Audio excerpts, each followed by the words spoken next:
কলকাতা পুলিশের মা বোনেদের নাম বাদ গিয়েছে, তারা কিছু বলতে চাচ্ছে কিন্তু দুটো হাতকে বেঁধে রেখেছে।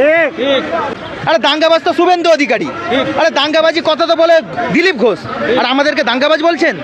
আমাদের আন্দোলন চলবে, এসআইআর বিরোধী আন্দোলন চলবে, ক্ষমতা থাকে অ্যারেস্ট করে দেখিয়ে দিন। সালমান ঘরে ঢুকে যাবে, মোফাক্কিরুল ইসলাম অ্যারেস্ট হয়ে গেছে, সালমান ঘরে ঢুকে যাবে, 1000টা একরামুল ইসলাম তৈরি হয়ে আছে, 1000টা মোফাক্কিরুল ইসলাম তৈরি হয়ে আছে, 1000টা একরামুল বাগানি তৈরি হয়ে আছে। আর যদি একরামুল বাগানিকে নিঃস্বার্থে মুক্তি না দেয় তাহলে শুধু ডিজিটাল মিডিয়ারা না, সাধারণ জনগণ রাস্তায় নামবে। মুখ্যমন্ত্রী বলেছিল এসআইআর করতে গেলে আমার লাশের ওপর দিয়ে যেতে হবে, এখন এসআইআর করে জনগণের লাশের ওপর দিয়ে যাচ্ছে। আপনি দেখুন, শয়ে শয়ে মানুষ সুসাইড করছে, বিএলও সুসাইড করছে, ডাক্তাররা সুসাইড করছে, এত চাপ দেওয়া হচ্ছে তাদেরকে। তাহলে এই এসআইআরটা করা হয়েছে পশ্চিমবঙ্গের মানুষকে হত্যা করার জন্য, পশ্চিমবঙ্গের মানুষকে খুন করার জন্য এসআইআর করা হয়েছে। আর এই এসআইআর আন্দোলন করতে গিয়ে অগণতন্ত্র মানে গণতন্ত্র বিরোধী এসআইআর, এই আইন বিরোধী, সংবিধান বিরোধী, গণতন্ত্র বিরোধী, সেই আন্দোলন করতে গিয়ে কেন্দ্র বাহিনী ধমকানি চমকানি দেখাচ্ছে। দেখুন, ক্যামেরাটা ঘুরিয়ে দেখান, 50টা লোক আর 200টা কেন্দ্র বাহিনী। দেখুন, আপনারা দেখেন না, আপনারা দেখেন কটা কেন্দ্র বাহিনী। আরে এনাদেরও অনেক মা বোনেদের নাম বাদ গিয়েছে, গিয়ে জিজ্ঞেস করুন, অনেক কলকাতা পুলিশের মা বোনেদের নাম বাদ গিয়েছে, তারা কিছু বলতে চাচ্ছে কিন্তু দুটো হাতকে বেঁধে রেখেছে। বুঝতে পেরেছেন? এই জন্য আমরা তো আন্দোলন করছি শান্তিপূর্ণ, আমাদেরকে দাঙ্গাবাজ বলছেন।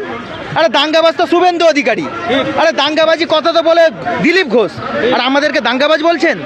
আমাদের আন্দোলন চলবে, এসআইআর বিরোধী আন্দোলন চলবে, ক্ষমতা থাকে অ্যারেস্ট করে দেখিয়ে দিন, ক্ষমতা থাকে অ্যারেস্ট করে দেখিয়ে দিন। আপনারা যদি মনে করেন মোফাক্কিরুল ইসলাম অ্যারেস্ট হয়ে গেছে, সালমান ঘরে ঢুকে যাবে, 1000টা একরামুল ইসলাম তৈরি হয়ে আছে, 1000টা মোফাক্কিরুল ইসলাম তৈরি হয়ে আছে, 1000টা একরামুল বাগানি তৈরি হয়ে আছে। আর যদি একরামুল বাগানিকে নিঃস্বার্থে মুক্তি না দেয় তাহলে শুধু ডিজিটাল মিডিয়ারা না, সাধারণ জনগণ রাস্তায় নামবে। তার কারণ চতুর্থ স্তম্ভর যে গলা টেপা হচ্ছে তাদেরকে হত্যা করা হচ্ছে বলে আমি মনে করি। যে সমস্ত রাজনৈতিক দল না, সমস্ত রাজনৈতিক দল, আপনি একটা রাজনৈতিক দলের নাম বলুন যে মানুষের জন্য কাজ করেছে। আপনি বলুন না, না না, আপনি যে কোনো কিছু হতে পারেন, আপনি তো সোশ্যাল মিডিয়া, আপনি বলুন না, একটা নাম বলুন যে এই রাজনৈতিক দলটা মানুষের জন্য, এসআইআর জন্য প্রতিবাদ করেছে, আন্দোলন করেছে। ভোটের আগে যা করেছে, এখন ভোটের আগে করেছে নিজের রাজনৈতিক জায়গাটা তৈরি করার জন্য। ভোট হয়ে গেছে, মনোনয়নপত্র জমা হচ্ছে, আর স্টেজে কে বসে বসে নাচ দেখছে, ঠিক আছে, কেউ তালি মারছে, এই নিয়ে সব ব্যস্ত হয়ে আছে। আর সাধারণ জনগণ মৃত্যুবরণ করছে, আত্মহত্যা করছে।